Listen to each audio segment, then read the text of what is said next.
دبارة اليوم دبارة مشهورة برشا في تونس. دبارة محرحرة تحضر لف لف في رمشة عين، هي أسهل حاجة وأسرع حاجة تنجم تطيبها. دبارة اليوم عجب المرقاز.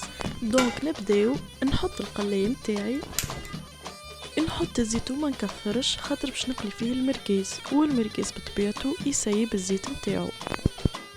نحط المرقاز يتقلى، بعد ما نبدا غسلته وقصيته طروف طروف، نخليه يتقلى مليح، من بعد نخرجه ونحطه في صحن. توا نحط البصل،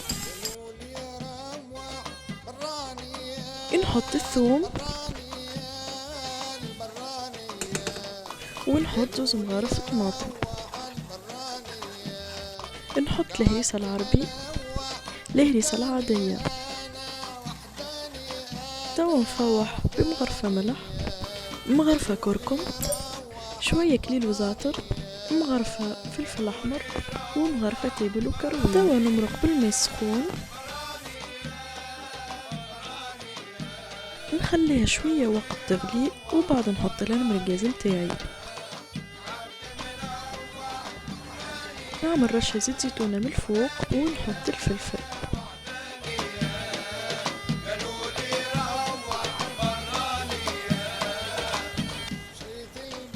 نغطيها ونخليها تغلي شوية.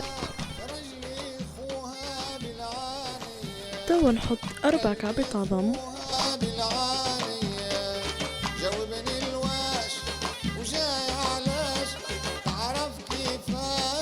واخر حاجة نعمل رشة معدنوس من الفوق.